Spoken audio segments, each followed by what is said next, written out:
नमस्कार, the credible news में आपका स्वागत है। मैं हूं शालिनी। शुरुआत आज की कुछ बड़ी हेडलाइंस के साथ। सुप्रीम कोर्ट बोला, बिहार एसआईआर में आधार कार्ड को पहचान दस्तावेज के रूप में स्वीकार करे चुनाव आयोग। नेपाल के प्रधानमंत्री केपी शर्मा ओली ने दिया अपने पद से इस्तीफा। आर्मी चीफ ने कहा था, कुर्सी छोड़ने से सुधरेंगे हालात। उत्तर प्रदेश पुलिस ने पश्चिम बंगाल के 18 फेरी वालों को बांग्लादेशी बताकर हिरासत में लिया। रिपोर्ट। फ्रांस में मची सियासी उथल-पुथल। प्रधानमंत्री फ्रेंकोइस बायरू विश्वास मत से हारे, 1 साल के भीतर देंगे इस्तीफा।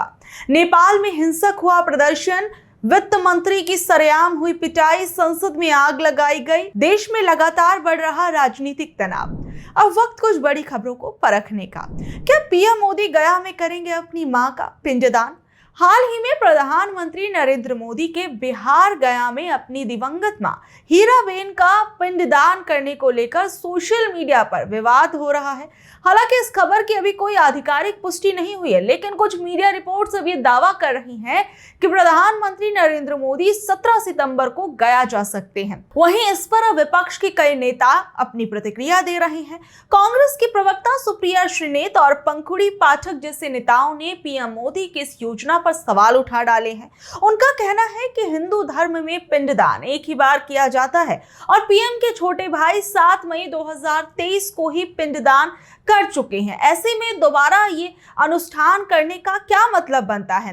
कांग्रेस नेताओं ने यह आरोप लगाया कि जब उनके भाई पिंडदान कर रहे थे, तब पीएम नरेंद्र मोदी कर्नाटक में चुनाव प्रचार प्रसार में व्यस्त थे और अब वो चुनावी राज्य बिहार में ये अनुष्ठान कर रहे हैं, जो धार्मिक भावनाओं का राजनीतिक इस्तेमाल है। वहीं सोशल मीडिया पर भी इस मुद्दे पर तीखी बहस देखने को मिल रही है। कुछ लोग इसे राजनीतिक स्टंट बता रहे हैं और कह रहे हैं कि ये चुनावी पिंडदान है। वहीं कुछ लोग इसे पीएम के खिलाफ राजनीतिक हमला मान रहे हैं। एक यूजर ने तो ये तक कह दिया कि सबसे बड़ा बेटा ही पिंडदान करता है और जब ये पहले ही हो चुका है तो दोबारा ऐसा करने का क्या मतलब।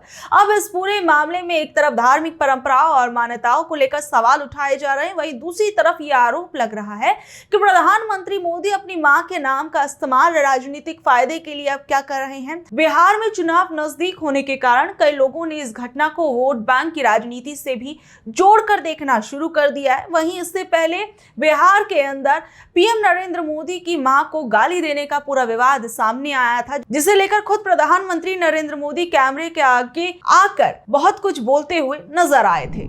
एसआईआर प्रक्रिया में आधार को लेकर क्या बोला सुप्रीम कोर्ट? सुप्रीम कोर्ट ने एक अहम फैसला सुनाते हुए चुनाव आयोग को यह निर्देश दिया है कि वोटर लिस्ट में नाम जोड़ने के लिए आधार कार्ड को भी एक वैध पहचान दस्तावेज के रूप में स्वीकार किया जाएगा। यह फैसला मुख्य रूप से बिहार में चल रही वोटर लिस्ट के संशोधन से जुड़ी याचिकाओं पर सुनवाई के दौरान आया है। कोर्ट ने यह साफ कर दिया है कि आधार कार्ड को 12वें दस्तावेज के तौर पर माना जाएगा, लेकिन ये केवल पहचान साबित करने के लिए मान्य होगा, ना कि नागरिकता का प्रमाण देने के लिए। इस फैसले के बाद अब लाखों लोगों को वोटर लिस्ट में नाम जुड़वाने में आसानी होगी, क्योंकि वो आधार कार्ड का इस्तेमाल कर सकेंगे। हालांकि कोर्ट ने अभी ये साफ कर दिया है कि चुनाव आयोग को यह अधिकार होगा कि वो अन्य दस्तावेजों की तरह आधार कार्ड की भी प्रामाणिकता की जांच करे। अगर आयोग को किसी व्यक्ति की नागरिकता पर संदेह होता है तो उसे वोटर लिस्ट से बाहर करने का अधिकार वो रखता है, भले ही उसका आधार कार्ड असली हो। ये नियत जाति प्रमाण पत्र और मैट्रिकुलेशन सर्टिफिकेट जैसे अन्य सहायक दस्तावेजों पर भी लागू होता है। इस बड़े सवाल पर सुप्रीम कोर्ट को अभी फैसला करना है कि चुनाव आयोग नागरिकता के पहलू पर कैसे विचार कर सकता है, क्योंकि याचिकाकर्ताओं ने आयोग के इस अधिकार को चुनौती दी है।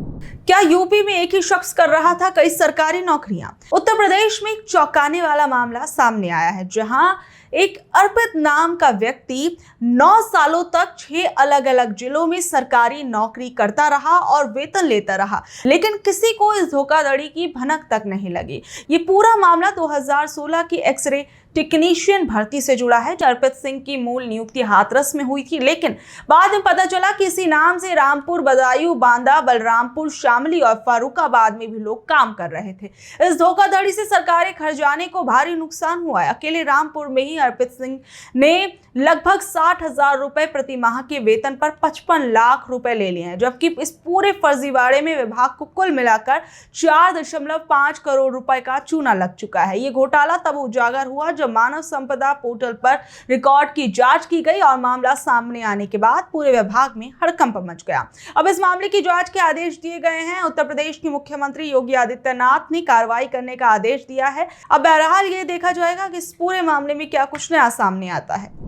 एसआईआर पर क्या बोले पूर्व चुनाव आयुक्त।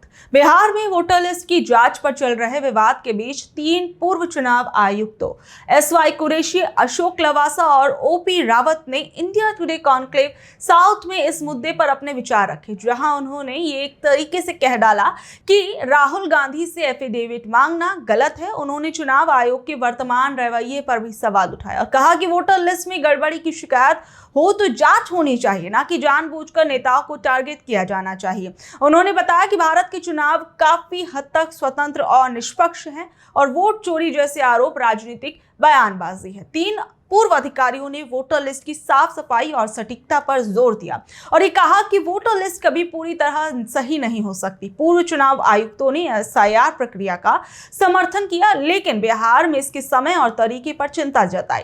ओपी रावत ने ये तक कह डाला कि गरीब मतदाताओं पर दस्तावेज मांगने से बोझ पड़ सकता है, खासकर तब जब बाढ़ और मानसून जैसी प्राकृतिक आपदाएं हो रही हैं। एसवाई कुरैशी ने डबल वोटर और नागरिकता के मुद्दे पर भी बात की। उन्होंने कहा कि पुराने निर्वाचन क्षेत्र से नाम हटाकर नई जगह जोड़ने की प्रक्रिया पहले भी होती थी। लवासा ने कहा कि चुनाव आयोग का काम नागरिकता तय करना नहीं है, क्योंकि आर्टिकल 326 के अनुसार केवल भारतीय नागरिक ही वोटर हो सकते। उनका कहना है कि इस तरह के विवाद चुनाव आयोग की जिम्मेदारी से बाहर हैं। इस प्रकार पूर्व चुनाव आयुक्त देश में चुनाव की निष्पक्षता पर बचाव करते हुए इस प्रक्रिया में सुधार की जरूरत पर भी जोर देते हुए नजर आए और साथ ही चुनाव आयोग से ठीक पहले वोटर लिस्ट को विवादित मुद्दा न बनाए जाने की सलाह भी दी।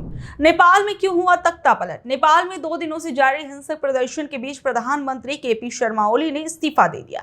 कल सोशल मीडिया बैन और भ्रष्टाचार के खिलाफ पूरे नेपाल में प्रदर्शन हुए थे, जिसके बाद अब तक 19 लोग मारे जा चुके हैं, जबकि 400 से ज्यादा लोग घायल हैं। आज प्रदर्शनकारी संसद भवन में घुस गए और आगजनी की। ओली से पहले 4 मंत्रियों ने इस्तीफा दे दिया था और इसके बाद लगातार इस सरकार में इस्तीफों की झड़ी लग गई। वहीं इस पूरे प्रदर्शन को लेकर नेपाल के युवा क्या कुछ बोले, जरा सुनिए। ये करप्शन के अगेंस्ट के लिए हो रहा है। तो ये जो करप्शन हो रहा है बहुत ज़्यादा ये कंट्रीज में, तो इसी के खिलाफ हैं हम। तो एक बड़ा वाला जो नेता बोलते हैं हम, उनका लाइफस्टाइल और हमारा लाइफस्टाइल देखो तो आसमान ज़मीन का फ़र्क है दोनों में। तो हम चाहते हैं कि ये सब नहीं होना चाहिए, ये इक्वल होना चाहिए। हमारे जेब से पैसा जा रहा है, हम टैक्स पे कर रहे हैं और वो लोग मौज मस्ती कर रहे हैं, ये सब कर रहे हैं, है ना। तो हमारा पैसा सही जगह पे जहाँ पे लगना चाहिए वो सब नहीं हो रहा है। तो वही हमारा डिमांड है, तो उसी के लिए हम ये सब कर रहे हैं। सबसे बड़ा रीजन तो ये है कि करप्शन टॉप लेवल पे पहुंच गया है हमारे कंट्री पे। करप्शन का लेवल इतना हाई हो गया है कि जनता का सहन शक्ति से भी ऊपर चला गया है। रीजन, मोस्ट इम्पोर्टेंट रीजन यही था। बहुत लोगों को ये लग रहा है इश्यू, बहुत लोग ऐसे सोच रहे हैं कि सोशल मीडिया नेपाल में बंद हो गया, इसीलिए जनरेशन जेड वह पूरी जनता आवेश हो गए हैं, ऐसा मानना है लोगों का। लेकिन ऐसा नहीं है। हम लोगों का ये जो अभी प्रोटेस्ट चल रहा था ये करप्शन के लिए है। अब हमारा प्रोटेस्ट बहुत हाई लेवल तक जाएगा।